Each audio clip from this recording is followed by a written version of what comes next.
Hello. Hello and welcome to the first of the debates for the sabbatical positions. We're here live for the Education Officer debate. I'm Patrick and will be moderator for today's debate with assistance from the current Education Officer, Pablo. And the way it's going to work is we're going to ask our candidates to do an opening statement, and we'll have a few questions regarding the role, and then we'll have a few audience questions, we'll have a few questions regarding their manifestos, audience questions again, and then closing statements. And yeah, so we're going to start doing the opening statements now. We'll start with Sean. So hi everyone, I'm Sean and I'm obviously running to be our Education Officer. I'm so passionate about our education system here. I did 2 degrees, so well, I'm currently doing the other one, but you know. So I've done my undergraduate and my postgraduate degree here, and I'm constantly striving for our education to be better through my extracurricular activities.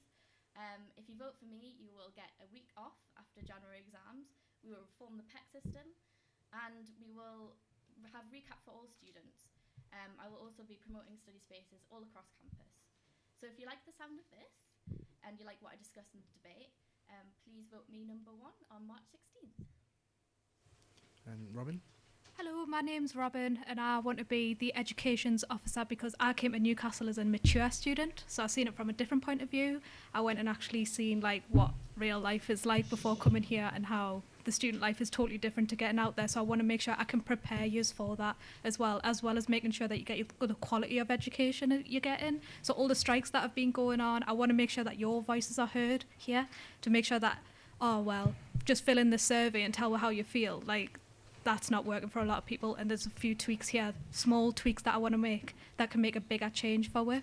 The PEC systems as well, like people don't understand who that's going to, who the PEC committee even are, and I know who that's going through because I'm a course representative and I have been for the past 3 years I've been here. So yeah, just vote for me as number 1 and I can get all your voices heard and all your queries sorted for you. I want to be that bridge for yous where it's that communication that we're lacking, that bridge in between. I want to make sure that that is there for you. Okay, fantastic, thank you. So we'll start with the general questions and we'll try to keep responses to a minute, and you can obviously make arguments against each other if you want to as well. So as Education Officer, you will be responsible for managing and organising the rep system. So firstly, what experience do you have in managing such a large scale team? Robin. I used to work for the Hilton Birmingham Metropole in Birmingham, so I used to manage departments in the teams there, and I did that for 4 years and then transferred to be a bar supervisor when I moved to Newcastle. So I've always been managing teams since I was about 19 and I'm 25 now.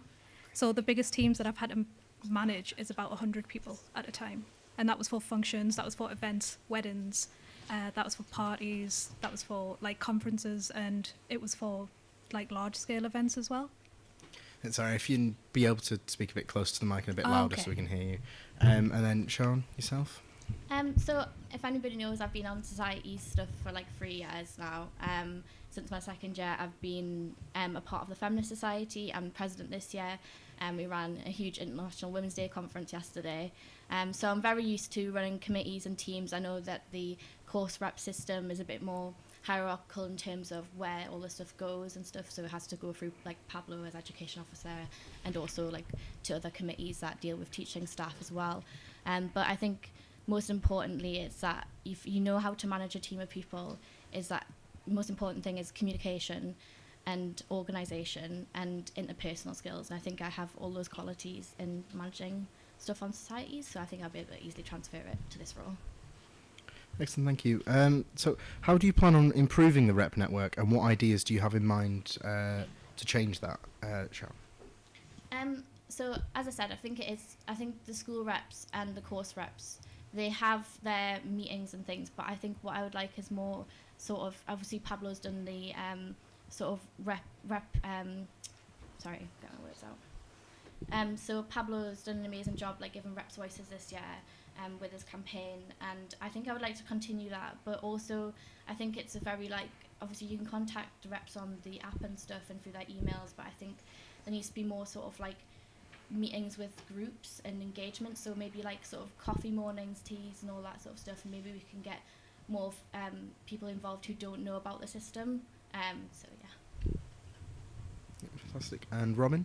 I want to improve it because when I've been a course representative for 3 years anyways for the degree itself, the people find it awkward that there's like surveys and stuff, they don't want to fill it out, or they find it too personal to actually come up to the course representative and say, look, I've got this issue with this lecture or with this recap or whatever, and I actually don't feel comfortable talking to them. So instead, when we've gone to meetings, we've actually just typed up a document going over what's gone on in the meetings and what topics have been brushed over, and then put that into like the year group chats, and that's been so much more better, like better feedback, saying actually, yeah, thanks for like saying this point XYZ, but can you say this for next time? So I've had more of a response back, and I think it's better to get the staff involved in their own versions as well, because even though it's all like students and everything as well, and obviously everyone's here for their education, it's like if the staff themselves aren't happy, I want them to be able to have like their own meetings as well together to make sure that they can improve themselves and try to raise like the issues that are going on between themselves, like whether it's lack of communication or emails going away or not read or anything like that. So generally more communication and building a better bridge between people. Okay, and we'll move on to our next question then. In that you will be responsible for organising council, and council is often criticised for a variety of reasons. It comes under accusations of not being diverse, of not being transparent. How will you make this better? And then Robin, we'll start with you. I'd like to be on there myself, because coming here as a mature student and as a so to speak a minority student as well, like a lot of my family didn't want us to go to uni and stuff, so getting here myself and actually representing people who feel a bit maybe out of place myself, I can give them that confidence to come up and say, actually no, it's fine, like we'll help get you more out there. And maybe try and integrate the groups together as well. So rather than just have meetings with staff and everything, try and get different degree programs that are related to each other to try and integrate a little bit more. So not just with diversity as in like colours or skins or anything, with gender, age and everything like that too. Okay, sorry, this is referring to student council in the Students' Union. Mm-hmm. So it is students wholly that attend those meetings. Students only attending the meetings, as in like so us. it's Students' Union representatives and students on how the SU is run itself. So how diverse we are. Yeah. Oh, then yeah, just being there myself as a person. Okay. And then Sian. So I love council. I'm there pretty much every time. As education officer, you will be, obviously, I will be there as a SAB, because, you know, SABs and PTOs are required to go as part of their role. But, yeah, I think, you know, free pizza is all well and good, but obviously we haven't got that much engagement with the wider network sometimes. I think, obviously, it ends up being a regular sort of cohort that goes, and that's great, but it does make it appear like it's the same people every time. And I think what we need to do is possibly get council to be advertised by like course mailing lists. If we look at how council's been structured and managed, and we've had workshops and stuff on how to do motions and things, but I think they could be more frequent and regular, because that's what will get people involved and interested. I think people get disheartened if they've created a motion but it maybe doesn't fit how a motion should be written, so it hasn't been as well received. But it does seem like a daunting prospect to go to council, and it's really not. And I think maybe having those workshops on the regular to get people involved, making sure that council's being put on course mailing lists, being advertised by course reps, because you can really make proper change through there. Like this year I did a motion about digital submissions, and that's literally going to change how we submit our assignments. So I think, you know, people need to know that council can make real change, and so that needs to be done through proper engagement. Okay, fantastic. And then, so it's quite a topical question that Pablo's brought just today, is what would be your position if the uni were to shut down due to something like the coronavirus for a long period of time in which the education for students wouldn't be being delivered? Sian? Wow, okay. So I think if the university was to shut down, I think this is where something like my manifesto point about having recap and things like that being a more of a regular sort of thing and not being an opt-out tool would become in handy. I think coursework needs to be put online, for one. If that was the case, lecturers would be able to maybe use a sort of similar recording service at home if that was the case, and then upload it where the recap lecture would be, so that people are still getting their education, but obviously they would have to do it from like a remote perspective. Not saying that obviously there would be any sort of I don't know how it would work in terms of fees and things, because obviously you wouldn't be on campus, but I think there should be some sort of like maybe like a free graduation or whatever to replace the money that was lost for however long the university was closed. So yeah. And Robin, again, same question for yourself. So for me, it would be more like having online seminars, because some people, as mature students and everything as well, already make the most out of like part-time university degrees, so they can actually look at a video and it'll be just kind of the same as actually sitting here and talking for a lecture, but it would be like probably through Skype maybe, and have like regular, it depends on the internet and stuff of course, but like have them either pre-made by the staff themselves, so instead of just a voice recap, the staff could probably do that at home and like give a small lecture and then upload that maybe. Yeah, so both of you mentioned systems in which it would essentially be a video or recording of the lecture, but surely that will damage the quality of the education that students will be receiving, and that is obviously your main role, is to ensure that everyone attending the university gets a high standard of education. So how are you going to ensure that they get the same quality they would do as if they were in university? Robin? So if it's this, like I said, so instead of it just being a voice recording, it would physically be the lecturer there to show them like how they would on the board, like just behind us, and it would be an updated like presentations and stuff as well, because people still have this. One of the arguments that comes across a lot in meetings that I have is that the PowerPoints aren't actually showing much of the information properly, and like they just show a graph and then no one can. So how are they getting the same quality as education as other people if they're just looking at a PowerPoint that's got no text on and anything, there's no context? Would you say that they're getting the same quality as education? Whereas if a lecturer actually could record themselves going through what the points are and then uploading that, then would they be able to then get the same quality of education? Sian? I think we would, if the whole entire university was supposed to shut down, it would include the libraries as well, and that was going to be obviously where I would go to after the whole sort of online situation.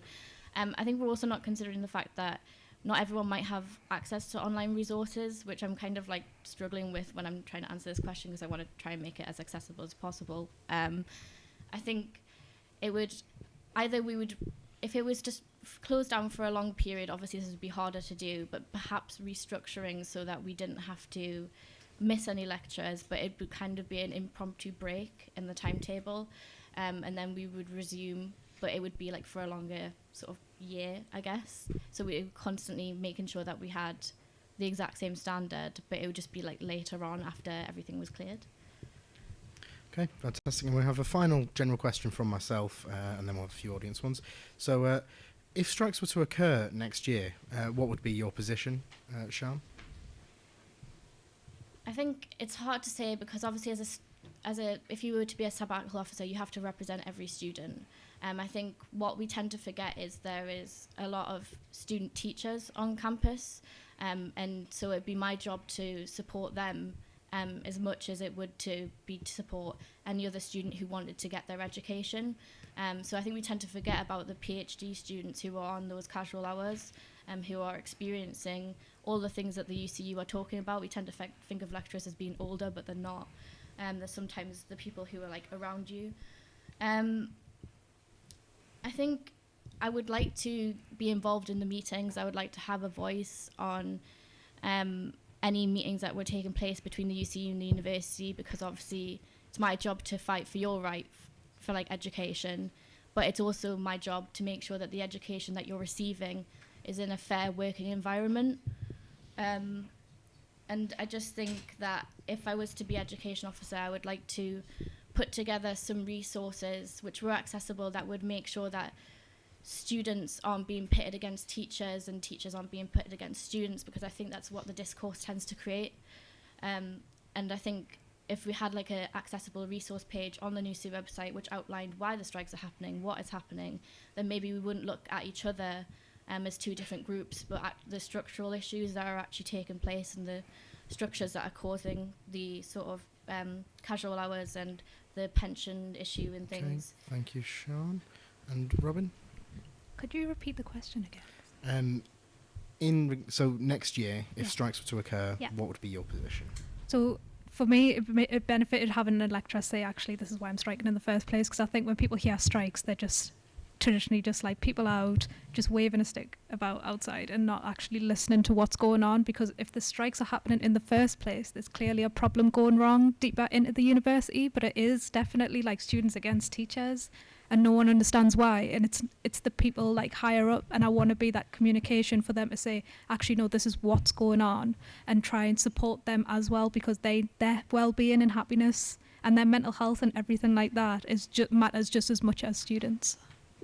So I just want to be like that better bridge of communication for them, make sure that they're emailed, and even send a letter if that helps people who don't live here or anything. They can get a letter saying the strikes are going on because of this reason, and if your education does matter so much, like support the staff as well who actually care about giving your education in the first place.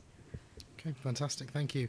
So we're going to move on to a couple of audience questions regarding the education officer role, and we'll just remind you that we can have questions submitted at the hashtag NUSU Debates 2020 on Twitter, and we'll take a few questions from the audience as well. So yeah, have we got any audience questions?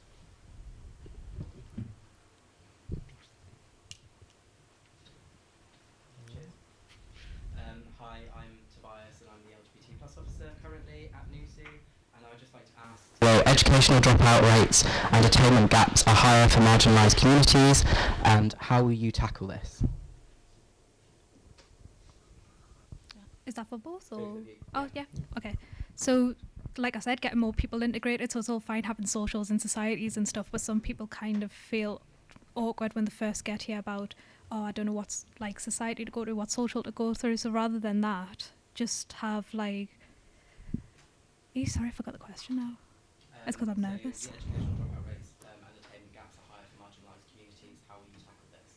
Oh yeah, so make sure everyone's like more involved with everything, like make sure they're aware straight away for uni, because it's usually at first year when people are like the most stressed they can be. It's rather than just say, okay, well yeah, there's a group here for you, like join this group, and then they're like, oh well, that's the only, it's trying to get rid of that bubble, like, oh well, there's a little bubble for you to stay in to feel comfortable with. It's trying to make sure like the university promotes a bit more, even though we already do it and we do it amazingly, to say, look, you are really unbelievably welcome here, and get them more involved rather than just say it at the introductory level and then just be like, okay, see you later. Okay, thank you, Robin. And Sean? Yeah, so I believe that the highest dropout rate happens around Christmas, and I think Christmas is a really hard period for people in first year, especially if you haven't really settled in. I think we already have a great widening participation scheme with partners, which works on people from marginalised communities getting here. But we need to make sure that there's something put in place for retention. I think this is where my manifesto point about wellbeing advisors being put into all schools. I mean, there's been 3 trialled in arts and cultures and business. I can't remember what the other one is, but this has been trialled already, and I think we need to push this forward to make sure that those students from marginalised communities know where the resources for wellbeing are, and know that there's someone in the department who's there to look after them if they need it. Because I also felt the same way around Christmas and first year, and the solution wasn't joining a society. It was eventually when I felt like I was comfortable with the whole educational space, but I think we need to get people to realise that it's about the entire experience and not just about one singular aspect, because societies don't solve everything. We need to look at it more holistically, I think. Okay, fantastic, thank you. Do we have any other audience questions? If not, we will move on to questions on your manifestos. So we will start first, Robin, with yours. In your manifesto, you have goals and aims you plan on achieving in the role, but there's no specific measurable information. How are we going to be able to hold you to account on your promises? So that's me actually going out when I campaigning to everyone and saying, I want to do this for you. So like things like the PEC systems, like I'd rather, instead of copying everyone else's things, like come out and ask me and come out and say it. And I want to actually physically change the PEC systems, like again with the communication side of it all. Like I want people to know that I am their bridge for them to find out that information, just not, oh well, I'll send an email to someone and this is what it's going to do and things like that. I want people as well, when I have meetings, like as a course rep, to find out what their needs are first before jumping to conclusions to say, well, there's an issue here. Everyone knows there's an issue here and there, and I want to say to them straight away, like, these are the issues that are already present, but tell me more about what specifically things that you want me to change, and I want to change them. Okay, because people will expect going into the role that you have your own ideas that you want to bring to the role and change. They need to have a reason to vote for you. Yeah. So why would you not have any specifics in the manifesto? I feel like they would have already been said. Everyone knows that there's things going wrong with the PEC systems. People already know that there's strikes could go down constantly. That's kind of just like repeating all over again. And then people just saying, I've had plenty of people say there's no point trying to actually go for it because no one will change anything. Okay. Sean, in your manifesto, you state that you're going to make recap compulsory. As legally, lecturers own the performance rights of their lectures, so they can't be obligated to use recap. How do you plan on making this happen? Yeah, so I think the whole sort of intellectual property situation is a real issue. From what I know and from what I've talked to other lecturers about, they don't want to use it because they are scared that the university will take away their content, their knowledge, what they've put together.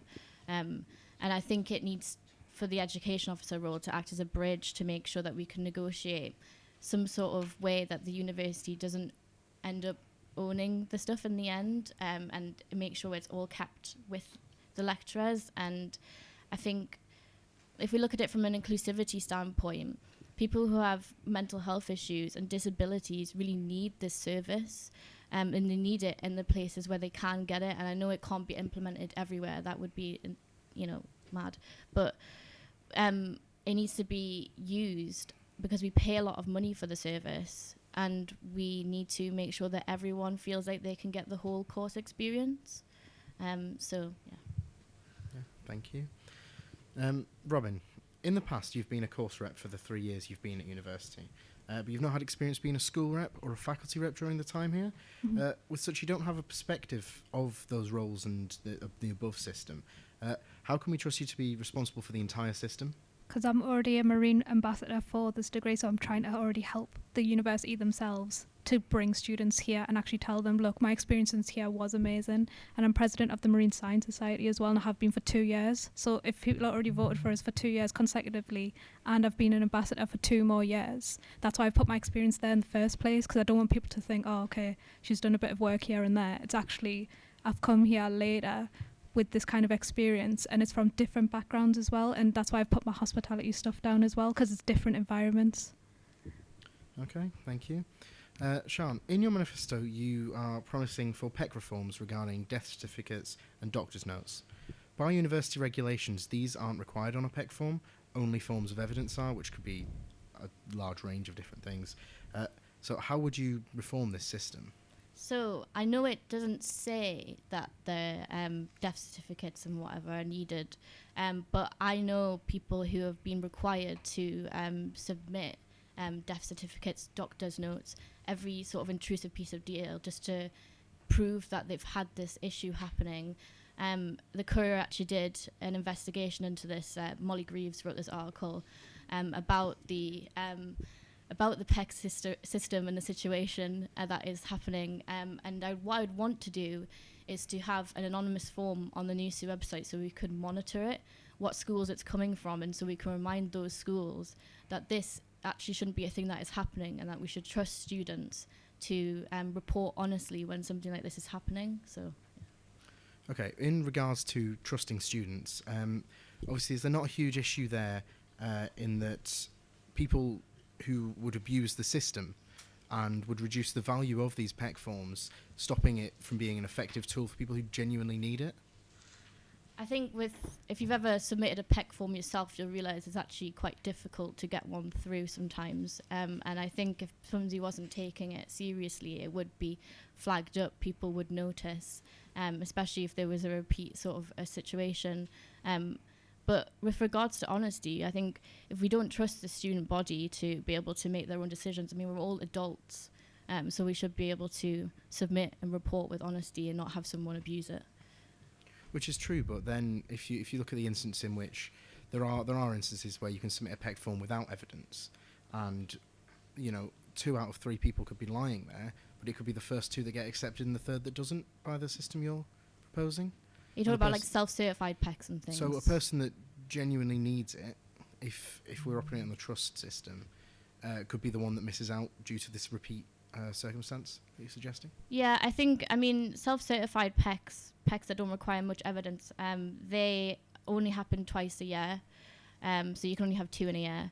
I think it would be highly unlikely if there was sufficient sort of discourse between the student and their DPD or teacher, because usually you already inform them that you're already having problems, and then they'll tell you refer you to a PEC form.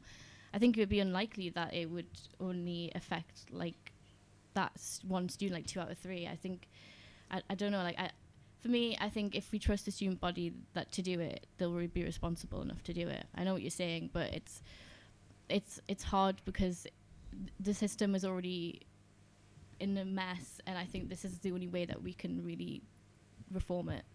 Okay, thank you.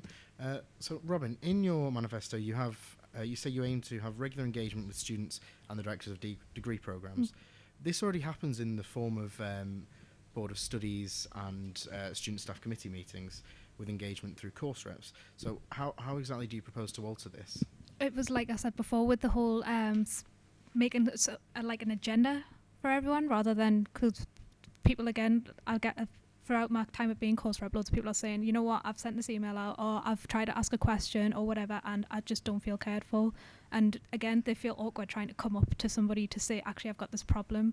So I would still like to make sure that that agenda's there, to make sure that they know what's been spoken about. And in the next meeting, they could say, actually, well, since you've already spoken about this, could you mention this? And then that takes that awkwardness away from them. It takes that feeling of being awful, and they know that they're still being listened to because I'm the one who's there for them. But in regards to that, is in these meetings, agendas are set and emailed out to the course reps, and it's then the course reps' responsibility to pass that information on to the body of students? We send it over to the students as well, but it just feels very generalised to them.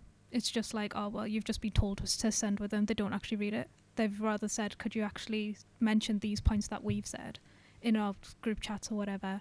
And then that's taken forward and taken back from the staff, because sometimes even the staff don't know what's going wrong with the students. They're just kind of assuming from either surveys or just from the agendas that have been set. But is that not the existing role of the course rep? The purpose of the course rep at the moment is to take problems from the students to members of staff? I think it depends on who the course rep is as well, because I've just heard people from before, like when I've gone to meetings, that I don't feel listened to, and I don't feel like my actual voice is being heard, which is why I put that quite a lot onto my manifesto and onto my campaign, because I kept always hearing from my time being here, like, I feel like I'm not being listened to, and I don't know why that was happening when that course rep, when that agenda thing was already set forward. Like, it's set for us, but like I said, it just to them feels so generalised. They're like, this is sent to everyone anyways.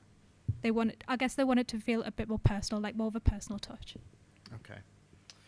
Sian, in your manifesto, you propose to introduce a week off for students between the January exams and semester 2. The university this year has already clearly said no to this, with the current position stating it's going to be too damaging due to the disruption it would cause and the difficulty there would be in organising it to do with modules and assessments.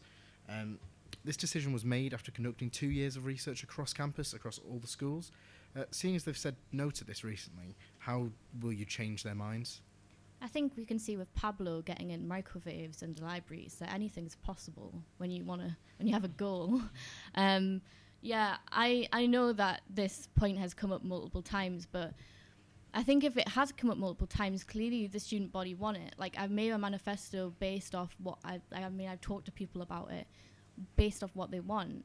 And And if it's too hard for the university to restructure timetables, then that's on them. Like, they should be really looking at what the student body wants. And if the student body wants a week off after January exams, which is an incredibly stressful period, then we should be taking away a week from Easter or from summer, which is massively long, and adding it in that week. I understand that it's really complicated with all the sort of modules and people having to coordinate it, but if it is complicated, we'll have to work out a way to do it. But in regards to that, is it the main thing would be to convince the university to actually do it? And yes, the university would have a lot of work to then do, but you need to convince them, and that if you're having it as one of your main manifesto points, we need to know why, and why we should trust you to convince them.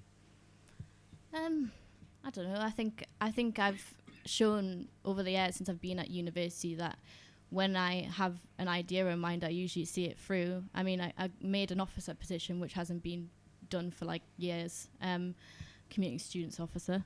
And I often get, I'm not saying that I have powers of persuasion or whatever, but I know what the appropriate channels are to kind of sort out these things. And I think like big changes can be implemented if you prove that enough people want it, and enough people wanted digital submissions that it went through in student council. So I think if enough people, if you survey the student body again and enough people want it, I don't see why we can't try and persuade the higher ups to do it. Fantastic, thank you.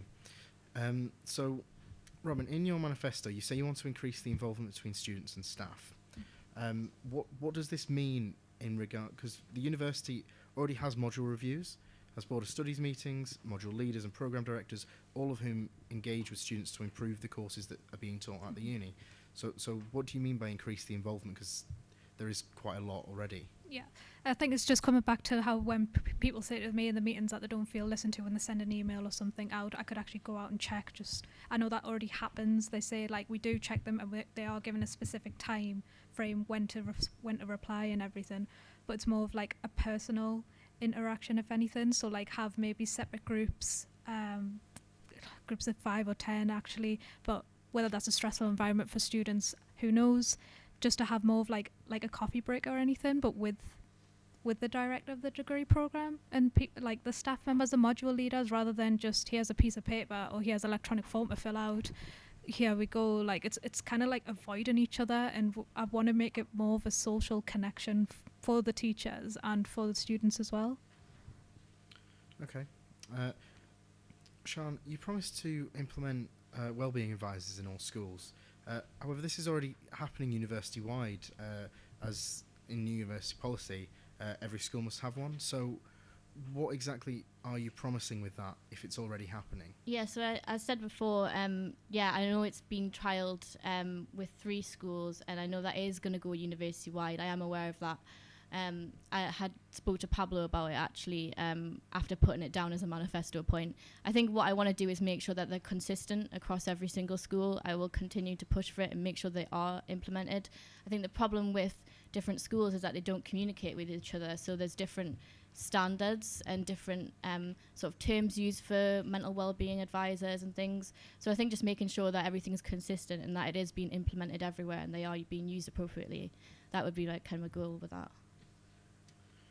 Okay, thank you. Robin, in your manifesto, you say that you want to ensure students have a high standard of education. Many would say that there already is a high standard of education here.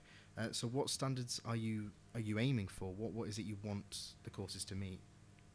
People say there's a high quality of education here, but coming here later and actually being taught how it's taught here and having the PowerPoints that are half finished or recaps that are just like not just taken off, it's like not even finished in the first place and then repeated again in the next lecture, then you're losing another 10 minutes and then another 10 minutes and it builds up over time.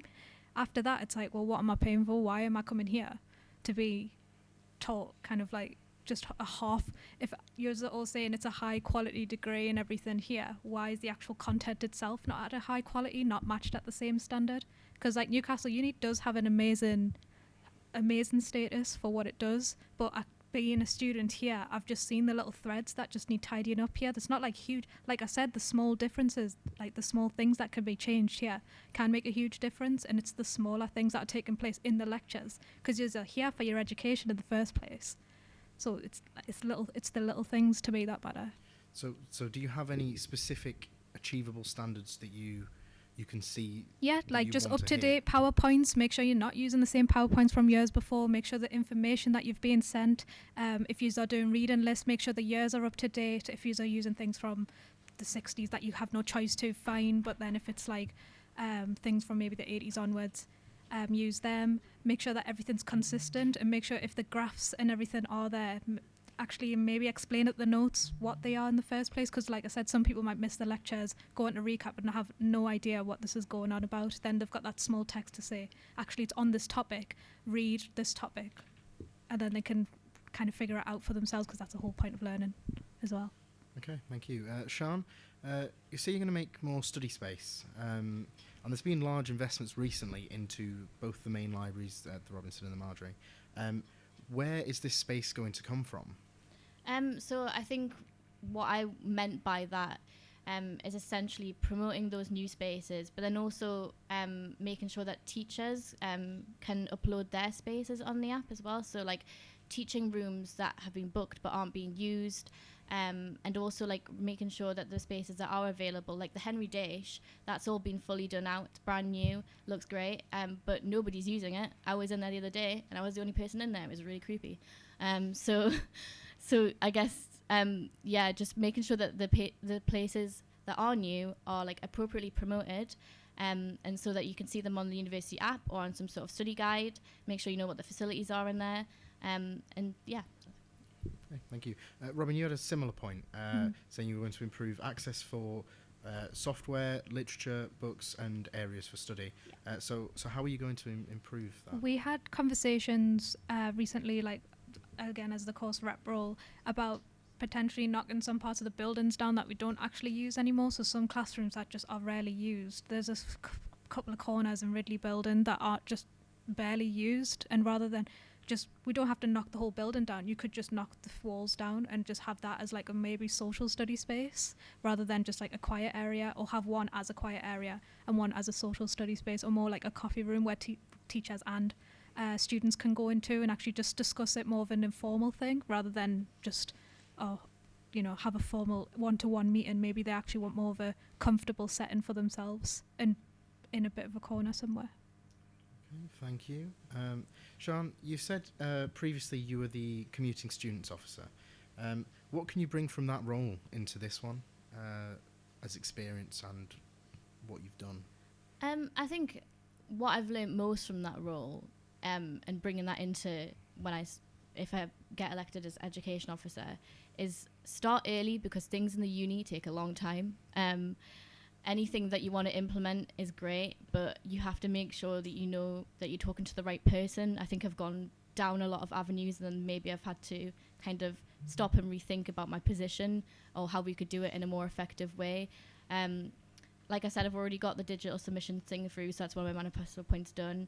I've spoke to a lot of directors, and I've made sure that people know who I am, so that they're able to help me in getting the other things implemented. So storage space is going to be implemented in Kingsgate, hopefully by the end of this year.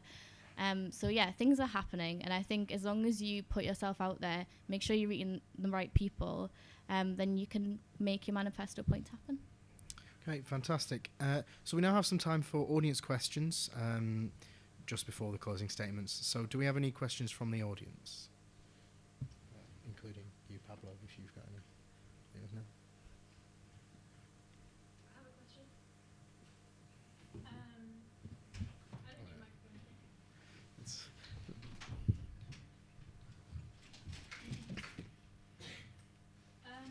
With changes to the Erasmus program happening, I'm assuming this is part of your role as education officer. Next year, how are you going to get involved in that, and how are you going to combat or mitigate damage to educational opportunities abroad?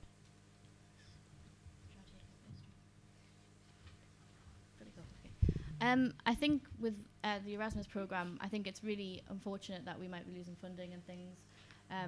Obviously, it's going to damage those who need the funding most.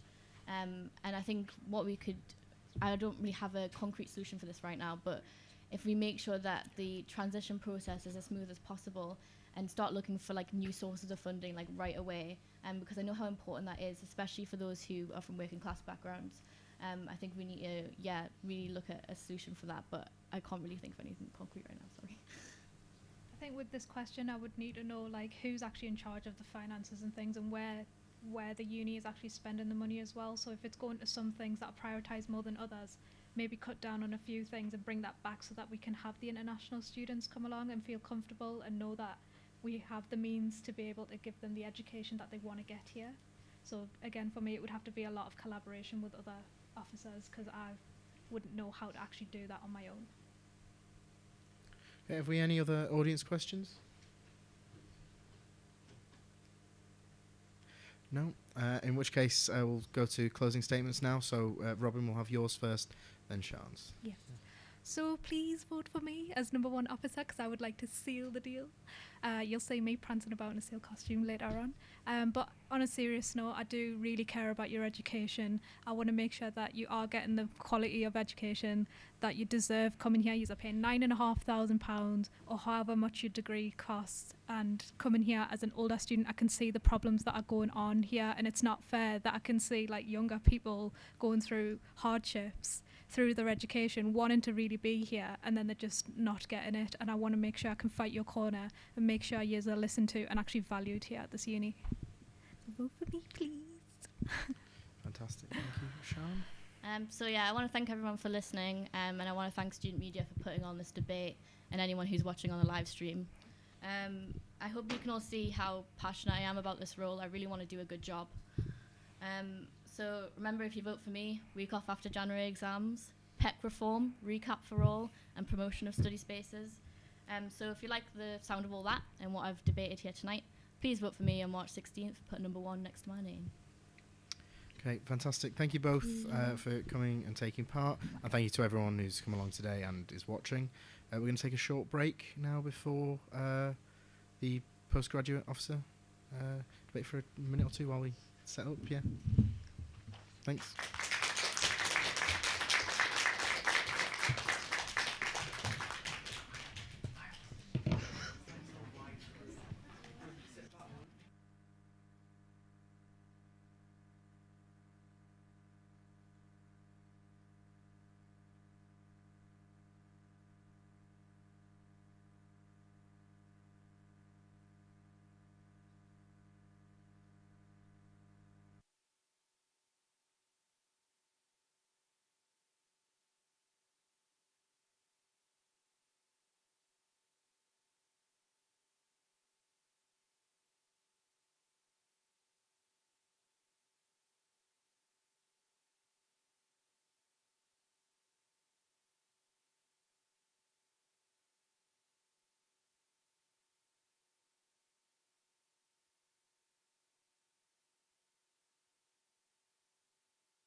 Newcastle University Student Union debates. So we're now joined by the candidates for the Postgraduate Officer. My name's James. You might know me from PH Dolly, the Newcastle Student Radio country music show. So now we're expecting another candidate going to come a little bit later on. And we've also had a couple of candidates that aren't able to make it today. One who has been able to submit some answers to questions. So it's going to work. We're going to do opening statements and then some specific questions to Rachel about her manifesto. And then we're going to, hopefully the candidate will have arrived and then ask some more general questions. And there will be time for you in the audience to ask questions as well. So first, Rachel, for your opening statement. Hi, I'm Rachel. I'm a postgrad research student here at Newcastle University. I've been doing a PGR degree in marine science for the past 2 years. Whilst I've been doing that degree, I found that postgrad students have a specific set of issues that are very distinct to undergrad ones. And based off of those issues that I've found, I've come up with my 5 main manifesto points, which is an equal playing field for all postgraduate students, authentic representation for postgrad students within NUSU, welfare that works for postgrads, an inclusive community for all postgraduates to be part of, and then my final manifesto point is your idea. And that's taking account for the fact that I don't know everything about every single student's experience here at Newcastle University, so I want to get out and I want to talk to students and see what they need and what works for them. Vote Rachel number 1 for Postgrad Officer. Cool, thank you.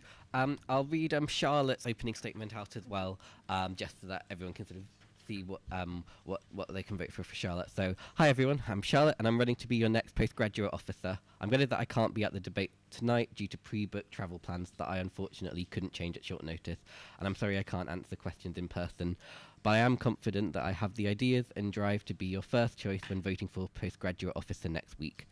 I'm an MA Sociology student who has been involved with NUSU since my first year, on society committees and as marginalised genders officer last year. This year I was an intern for the SU and independently organised over 20 events for postgraduate welcome activities, which sparked my passion for improving postgraduate life. I have a manifesto aimed at improving welfare, academic life, socials and inclusivity for all students from any background. I have a deep understanding of how the SU and the university work, and I have the passion and confidence to speak up for my ideas that will benefit all postgraduate students. Thank you. So, in terms of your manifesto, one thing I was quite interested to ask about, you talked about the sort of, you've almost got like an open place in terms of your pledges. Mm-hmm. How will you sort of practically do that? So what is it through the campaign, and have you got a way that, have you got certain ideas about how you will decide what that will be? So my 5th pledge, the Your Idea Here section, is something that's really important to me. A lot of postgrads currently feel like they're not being represented by NUSU properly. A lot of their feelings are sort of just like either left out or just not properly regarded by the SU. So during campaign week, I'm going to be on campus every single day for people to come and talk to, and I'll post where I'm going to be. I'm also very active on Twitter, so people can tweet me with their suggestions. I'm also happy to, engage in debate on those social media forums. They're really important.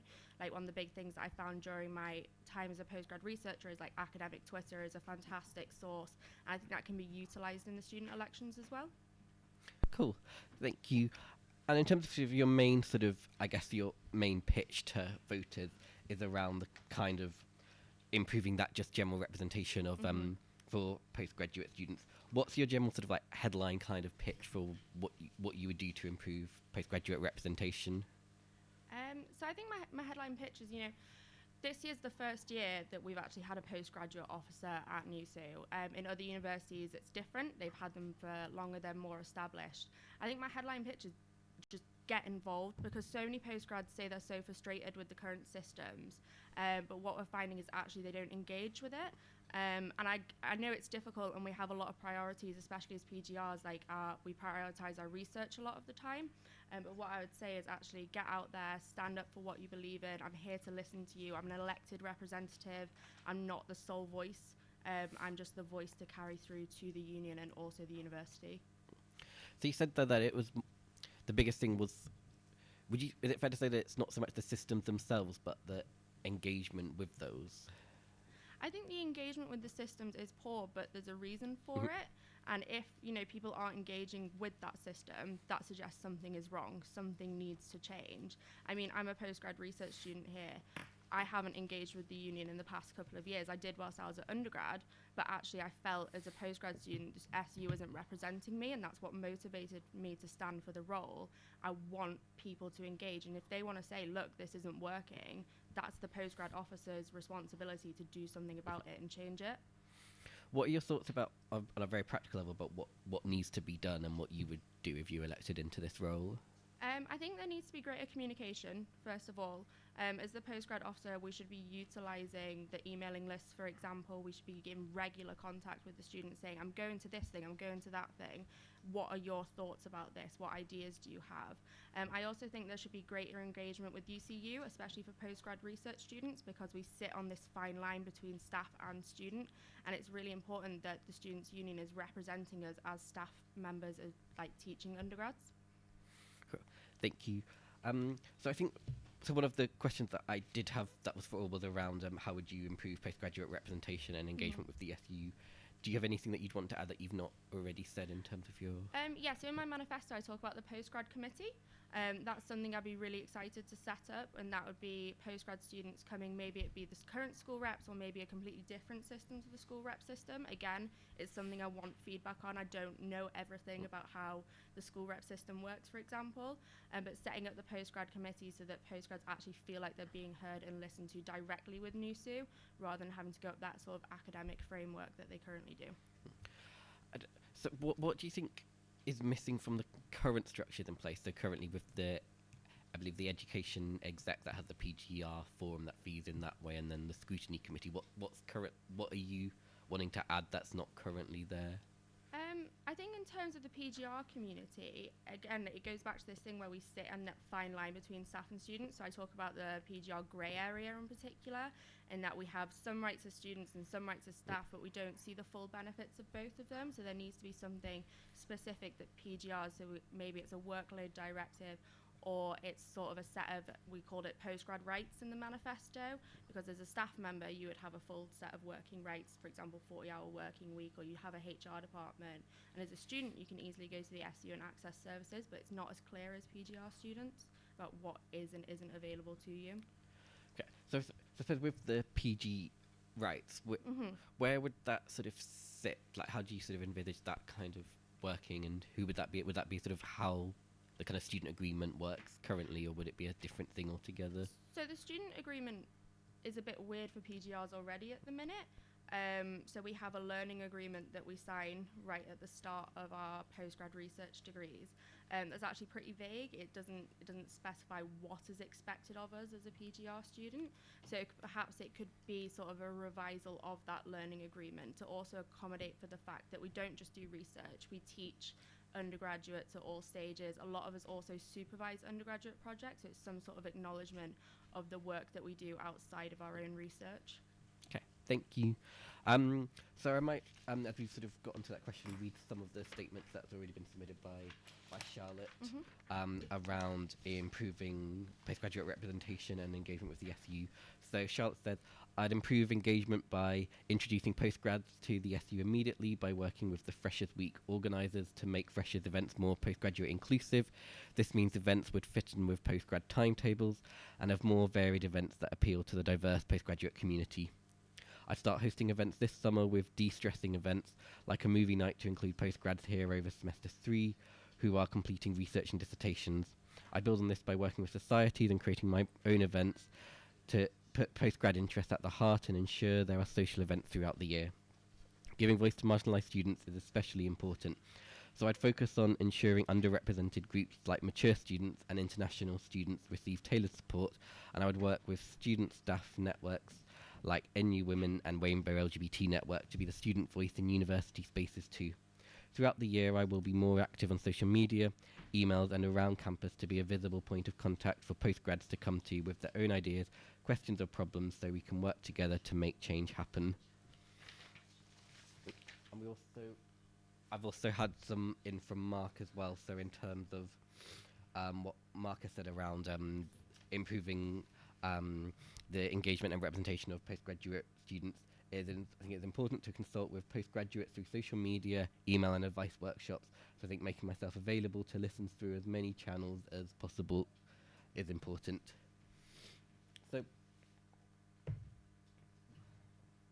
So one thing that sort of came to me when I was sort of thinking about that in terms of your manifesto, what kind of importance do you place on sort of the sort of social aspect of the kind of, I guess, the postgraduate PGR or PG experience and your role and responsibilities within that? So I think like it's really important that as PGs, like we have a social life outside of our research or our studies. It's something that a lot of us actually, I think we neglect quite a lot. And so one of the parts of my manifesto was making PG tips, which is something Karina has set up, making that a more regular occurrence. And that will allow postgrads to socialise either outside of their courses or outside of their research groups, because that was something I found really hard when I started my PG degree. Was, you know, undergrad, you have this big circle of people around you all the time. You go to postgrad and that shrinks really rapidly. And also I mentioned about setting up a postgraduate week, so that would not only be for professional development and workshops, but it would also be a socialising activity to build on the postgrad refreshers week that happened this year. Cool, thank you. And now we're joined by our other candidates. So if you want to just take probably 30 seconds just to introduce yourself to everyone. Right, everyone, I'm Devon. I'm pretty sure you must have been saying my name for quite a long time now without meaning it. I've been actually, I'm a PhD student in Newcastle University, my third year. I've studied my taught course before in Newcastle University as well. So it's almost like it's my fifth year in Newcastle University altogether. Like if you take a break out of it, I mean, like.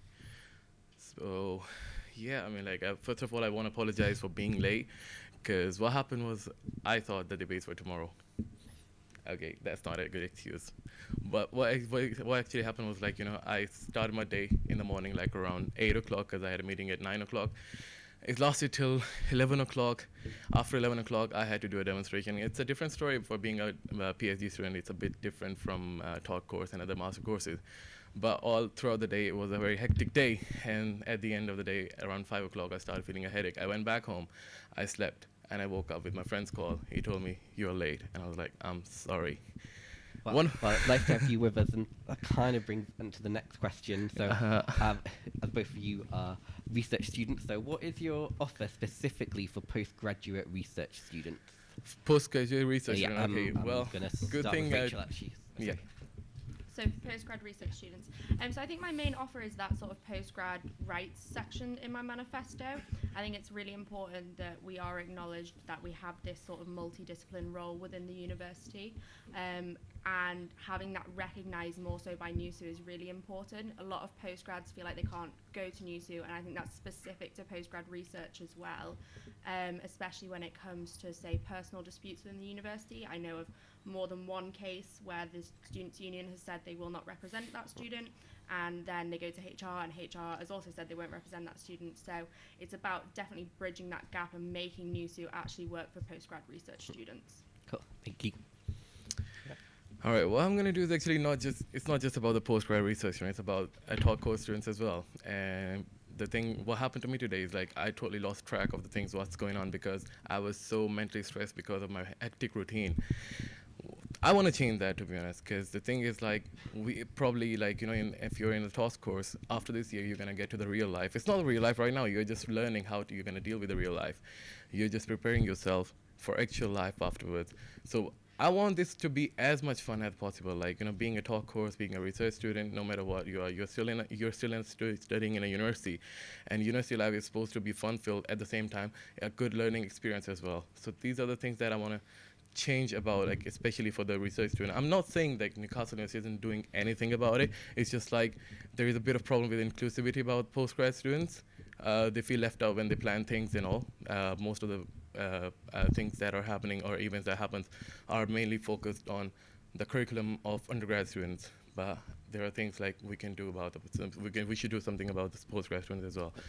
Do you not think, and this is to Rachel, you as well, do you not think there's particular issues that postgraduate research students face that won't be covered just to PG more generally?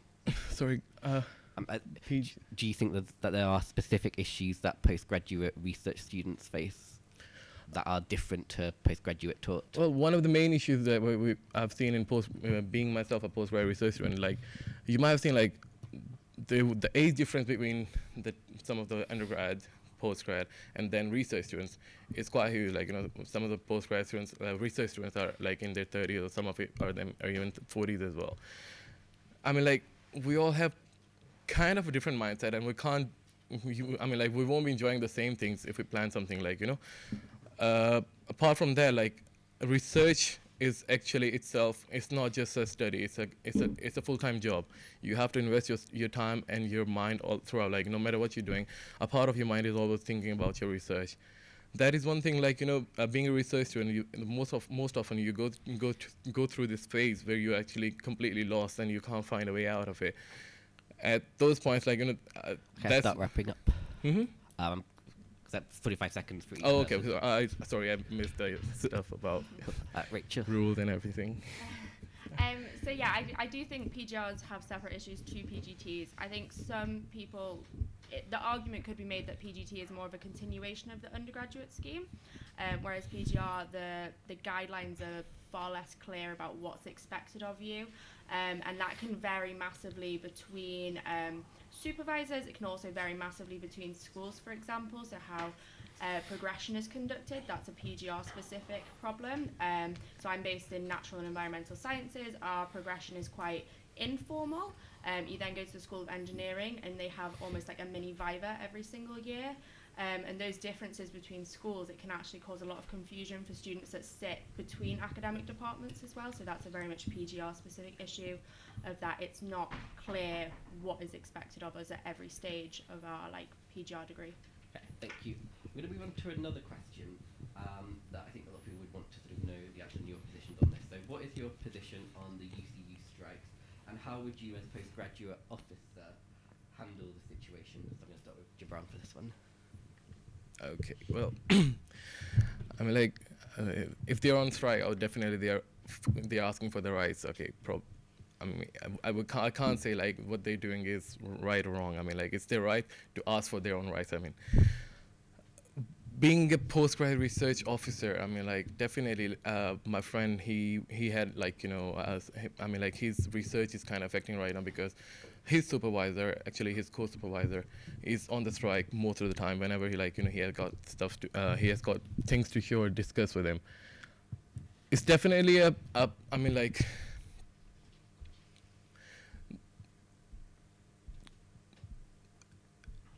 it's kind of tricky, you just have to find a way around it, you have to manage somehow to you have to make sure. To be honest, I'm really not sure how to answer that. Okay. Apologize. Okay, I'm gonna read out a statement from Mark, and then I'm gonna cut Rachel. All right. So, as a student, we are naturally. So this is what Mark had to say in response to that question. As students, we are naturally inclined to worry about strikes affecting our course seminars if we are on taught masters, or affecting the availability of our supervisors in postgraduate research masters or PhDs. However, I feel that the staff are suffering more than us, and that they are fighting a battle that will defend future professionals in higher education. Pension rights and workers' rights have been undermined for decades, and we have seen the impact of this with strikes by the RCN in Northern Ireland and UCU strikes in the UK as a whole. This is a result of an erosion of workers' livelihoods and quality of services.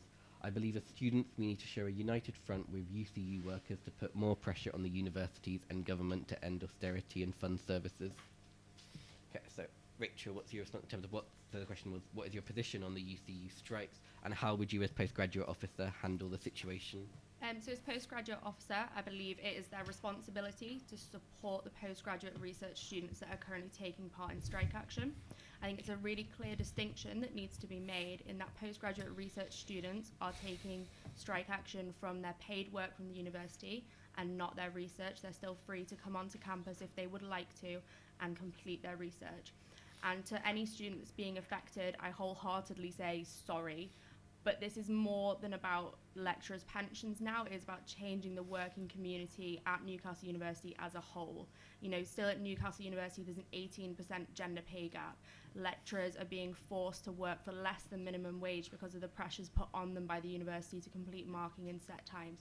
And that also affects postgrad students in that we undertake this demonstrating work. We're assigned a set amount of hours to prep for it. If we take longer than that, it's either we work for less than what we are owed, or the education of undergraduate students suffers. And it's not an easy answer, but I fully support anybody that's taking part in the strike action. Okay, thank you. And this is Charlotte's response to this question. I am personally very vocal in my support of the strikes, demonstrated by reporting news and comment articles for the Courier and supporting picketers. Currently, postgraduates who teach are not being fairly represented by the SU's neutral stance, and I would change this by consulting with the PG-UCU group to advocate for postgraduate union members' goals most appropriately. I'd get myself into strike meetings and fight to represent the views of postgrads and host drop-in sessions and an email survey to assess postgraduate feelings about the strikes and what they want the SU to do for them. Obviously, we're a very diverse postgraduate student body. Not every postgrad is supportive of the strikes, and I will ensure that voices are heard by me. I would be as transparent as possible about any strike-related communication and action to ensure postgrads feel represented and supported. I believe working towards resolving the disputes is the best way to end the disruption and ensure that postgrads who teach are being fairly treated and compensated for their work. I want to sort of ask a follow-up question to you both about that one, and I'm going to ask you to sort of speak first. So part of it is sort of what your position on the UCU strike, but also in terms of what you would do on a very practical level within the student union, where you might have other sabbatical officers that would take a different position and where they're having to balance different views of different students. How would you approach that situation sort of more politically within the student union? Like everyone got the right to choice. I mean, you can't really argue about that with anyone. Our main concern being in the student body, like, because our focus is like, to make things better for, like, make things, make the sales smooth for the students in the university. We might have our differences, like, especially like, even if it's not just gonna be about this particular issue, but I mean, like, in general, you can even imagine, like, because we are all coming from different backgrounds, like most of us, like, so there might be some disputes and all, but at the end of the day, our goal is, like, to do things right for the students of the Newcastle University. If that's your focus, I think nothing's gonna be as much bothersome with that. Yeah. Okay, thank you, Rachel. So I think one of the main parts of the strikes actually is that teaching conditions are learning conditions for students. So I'd be working very closely with the elected education officer, because if lecturers are so overworked to the point where they can't deliver content adequately, that has a knock-on effect. And I think also the current SAB's decision to have a neutral stance actually ultimately isn't neutral, because it isn't representing nearly 3,000 members of its students' body. I think that's a really important thing to make clear. And so I would understand if there was resistance from other members of the SAB teams, but ultimately they are there to advocate for postgrads too. So I would definitely fight that corner. And I think it's important for the SAB teams to be sitting down with UCU on a regular basis to negotiate how these strikes can, first of all, be mitigated in the first place, but also how can we make sure that students aren't the ultimate impact. This isn't the students' fault, it's not the lecturers' fault, it's about people that sit in the big shiny offices and get paid a lot of money. The pressure should be on them, not the lecturers, not the students. Thank you. So I'm going to move on to the next question. So kind of looking at the different things that the particular things you've brought in your manifesto, how will your proposals address issues around postgraduate mental health? Rachel? I think, first of all, welfare isn't a day. It isn't a yoga session. It isn't cuddling puppies. It's about fixing a system that is ultimately driving young academics out of academia in the first place. As postgrads, we are so stressed. I can't think of a single postgrad I know that isn't constantly worried about something. And it's about making sure that people aren't pushed to the point where they feel like they have to leave the university or they have to pause their PhD for any reason. Like the Students' Union should be their first port of call, and currently it isn't. So I think about making welfare something that we talk about on a much more vulnerable and intimate level. It's, you shouldn't have to be at the point of dropout before you go and seek help. It should be something as simple as, I'm having a really bad day, how can the Students' Union help me? Thank you. And Gibran, so I'll look around postgraduate mental health. Well, I kind of agree with on what she said about it. It's like the mental health is actually not just like, things doesn't develop over a single day. It's actually throughout the course you face this thing, the stress, the anxiety you go through, the depression you go through, and eventually at some point you just lose it. what we need to, being a postgrad officer, what I need to do is like I need to make things a lot more simpler, approachable for those students who feel like they are like, they're getting towards like that kind of zone. I'm like, in order to prevent from happening. At the same time, what I want to do is like I want to change. I want to add a bit more some activities throughout the curriculum of the postgrad. I mean, like, so that they don't have to worry about like working all the time, like studying all the time. They should get a break after every month, or like, there is a seasonal break, but then apart from that, so after a week or maybe a couple of weeks, they should have something that they should forget about all the stress of the study, and then just enjoy themselves and like, then refresh themselves and get back to it again afterwards. Thank you. I want to ask you both a follow-up kind of related to what you said in your manifestos, kind of in relation to this issue.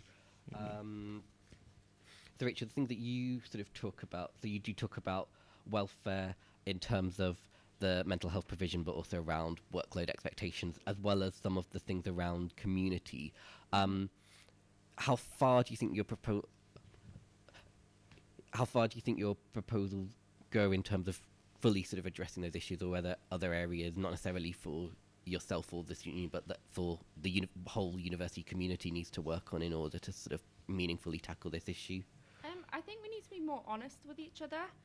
When I started my postgrad degree, no one really told me how tough it could get. And I think that's something that we need to start having more conversations around. I think people are really, really good at talking about mental health in their personal lives, but actually in a professional sense, we still aren't doing it. And so that's where that community aspect comes in. The more people we have talking to each other and the more people sharing their experiences, the more we can learn and the more we can adapt the current provisions we have to have something that actually works for us. Thank you.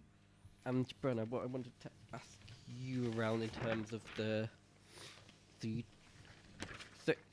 talked about sort of quite candidly about your own sort of experience in terms of having sort of moved into postgraduate study, and you talk about the importance of socials. How important do you find that kind of social aspect to sort of mental health, and is there anything that you think extra that needs to be done as well as the social activities? I mean, like, socials, when I say socials, it's not just like, going out and drinking. It could be a lot more things, and a lot other things as well. Like, some sports, like in inter-school sports and events and stuff like that. What happens is, like, every season, like, I remember when I was in my postgrad talk course, I don't remember anything since I started my PhD because I totally lost track. But in my postgrad talk course, I remember like having one throughout the year there was one inter-school sports competition, and that was it. Apart from that, we were not like, at least we didn't know anything if there was happening in the university at that point. Sorry. Okay. Okay. Anyway, so what happens is like when I say those activities, like it could be anything. Like it could be sports, it could be just casual drinking and hanging out with friends, and like meet and greet and stuff like that. We have a huge venue over here, but most of the time it goes empty. Like but whenever it's crowded, most of the crowd is from undergrad. So what I want to do is like provide the postgrad students with such kind of events so they can come together, talk about things, have some free time, good time, and just relax. That's what it's about. So I'm going to read this out from Charlotte in terms of the general question about postgraduate mental health. This is what Charlotte had to say. So I know how difficult postgraduate life is when you're I'm trying to think if I've read enough. I know how difficult postgraduate life is when you're struggling with your mental health and the stresses of studying, which is why welfare is at the core of my manifesto. This is why I propose a review of the entire wellbeing service to question how the university can best provide for postgraduate mental health, collaborating with the Welfare and Equality Officer alongside this necessary structural change. I will expand on the wellbeing workshops currently offered by some schools in the university. These will focus on combating stress and building healthy relationships with research, and will be supported by an awareness-raising campaign to share what the Postgraduate Assistance Service offers, which includes online cognitive behavioural therapy to target more specific mental health issues.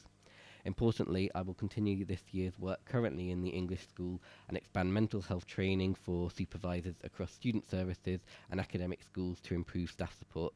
I will ensure that I host bi-weekly welfare drop-ins to signpost students to mental health services and run a mental health campaign that focuses on awareness and productive support.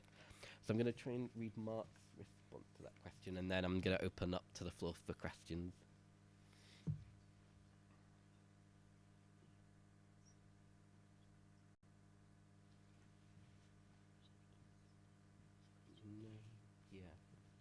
So we've not got a response to that question. So we're going to sort of move if anyone's got questions in the audience, and we'll also see if there's any questions on Twitter that we can put to the candidates.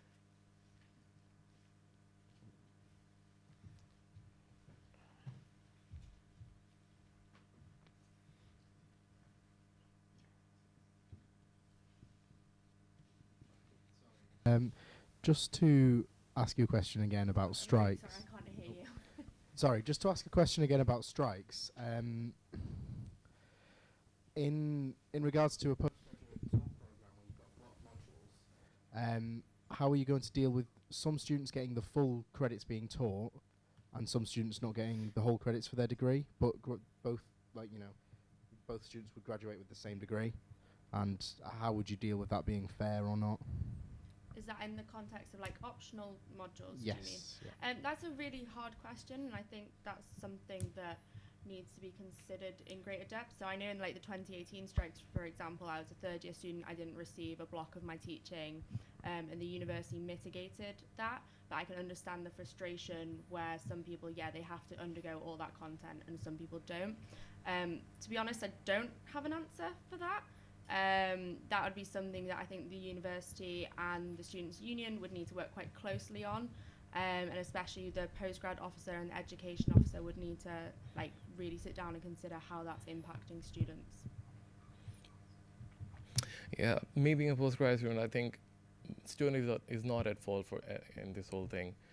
The school should take responsibility. The university should take responsibility if they are losing. If they're losing their credit, they should find a way around for them. They shouldn't make. The student is not at fault here. So, I think I'll make the school to take the responsibility for it and do something about it, no matter what. Is there any other questions from the audience? So I'll do one from the audience and then get a question off Twitter. So this question is more directed to the postgraduate rights.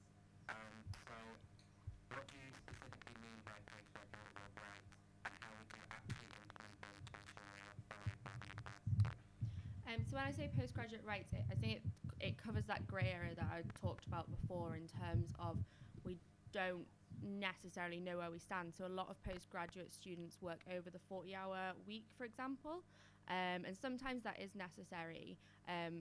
But we should also be able to get that time back, which is something that the university doesn't currently account for. In terms of actually enforcing that, that would be something that I would want to take to student council and lobby the university to actually implement, to make sure that no postgraduate is being overworked like the current system is allowing for. And it's also, again, bridging that gap where we sit between student and staff member, in that sometimes the university supports us as staff, sometimes it supports us as student. There needs to be a clearer system about where we sit within that sort of structure. Let's take a question off Twitter. It's something that we haven't covered, so I think it's quite important, but it raises a very important issue. So for most PGR students, taking an interruption of study leads to your stipend being paused for the duration. Financial insecurity compounds already stressful situations and can make it impossible to take the necessary time away. How will you help to rectify this? So I suppose there's a particular kind of issue, but also generally in terms of financial sort of insecurity and those issues. I'm trying to work out who was to get at some Gibran. I'll go for Gibran first.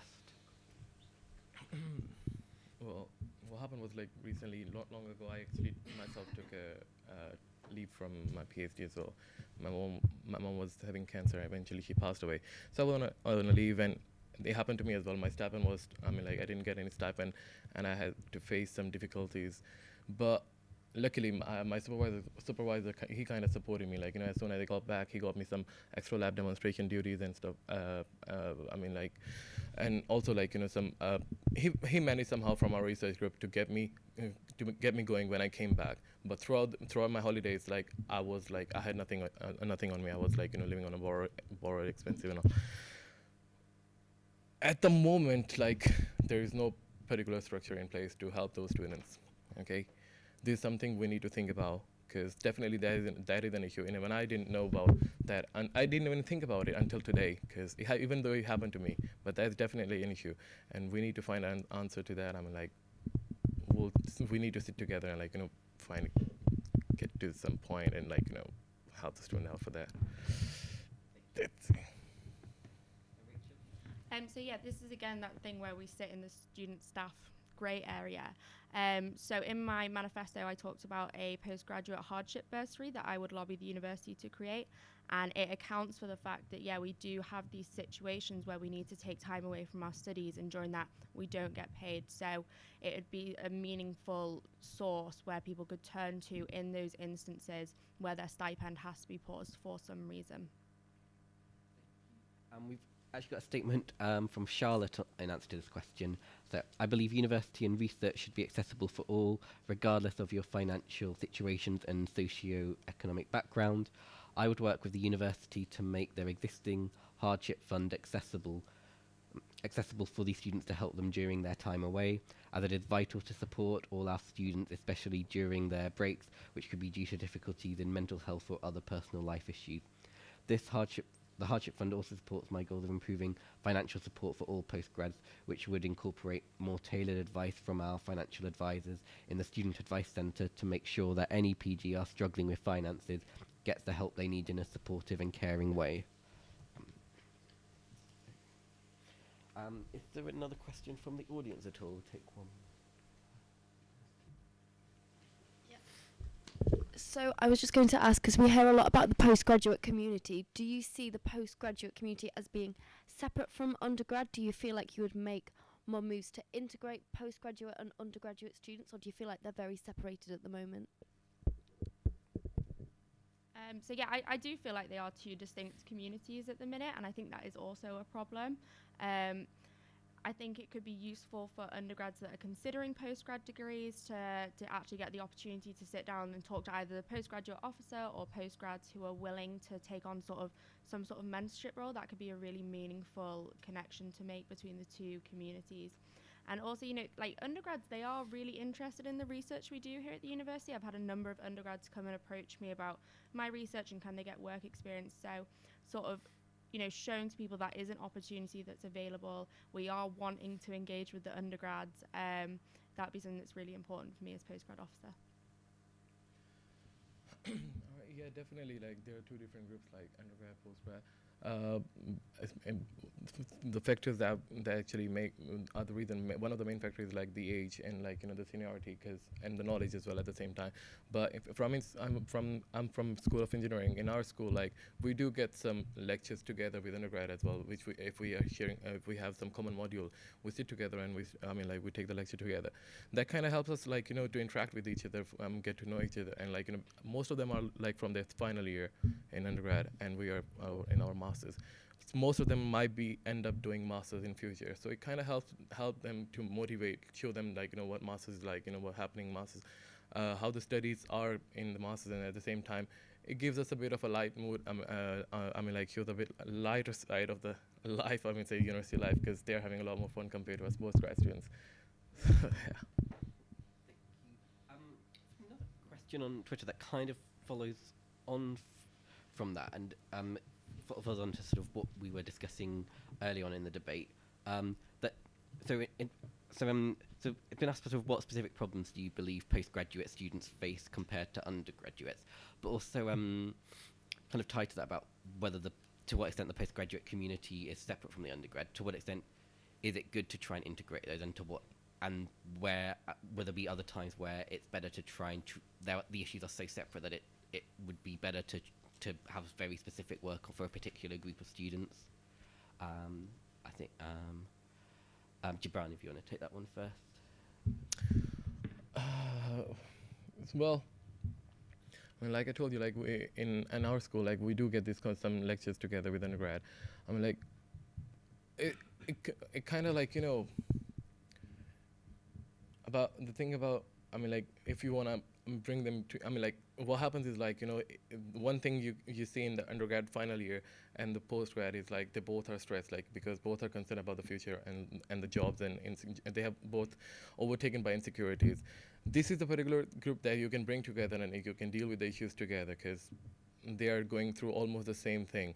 But it's a bit tricky, like, you know, to compare like postgrad with the rest of the undergrad students, like, you know, from first and second year, because they haven't gotten to the point, like, you know, they haven't seen the stress and all that. But I mean, like at the end of the day, I mean, like all the postgrad students are coming from the same background, like, you know, they did the undergrad as well.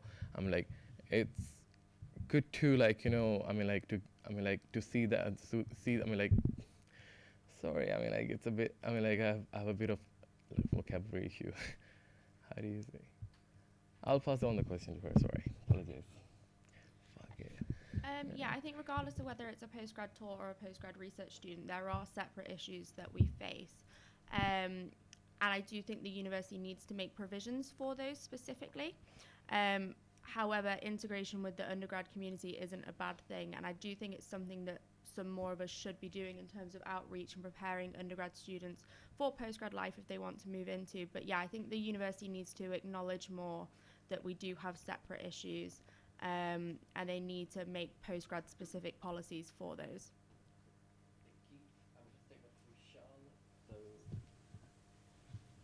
So Charlotte, in my manifesto, I've included more support for undergrads considering postgrad study to make sure this is accessible. Postgrads do have different needs, but undergraduates should be considered by this role too. So I'll work to offer more communication and a web page on the NUSU website with guidance on postgraduate applications. And I would integrate postgrads and undergrads by ensuring societies work to include postgrads in their activities. So I'm now going to move you to your closing statement. So you've got 45 seconds to sort of as your sort of closing pitch for why people should vote for you. So I'm going to start with Rachel. If you So yeah, I would say vote for me as your next postgraduate officer. I'm really passionate about the role. I've really enjoyed my time as a postgrad research student here at Newcastle University, but I'm also very aware of the issues that we face, and I want to engage more postgraduate students with the union so that our voices are actually heard by the university and we can lobby for meaningful change within that. And that includes talking to postgrads on a regular basis about the issues that we face and actually forcing the students' union and the university to listen to us and take us seriously. Sure. Thank you. Okay, and Jabran, and same to you. My closing statement, I would say, is like my main focus of my whole like campaign for this postgrad officer is like I want to make it a bit more fun, like for the postgrad students, because life was a lot more fun back when we were undergrad, but ever since we started postgrad, like it's a bit more, I mean, like stressful, and like we're suffering from anxiety and all that. I want to tackle that issue mainly. I want to make university life a bit more fun. I mean, like I said, this is probably for most of us, it's going to be the last year before we hit the real life. And we're not probably, most of us now are coming back to university life again.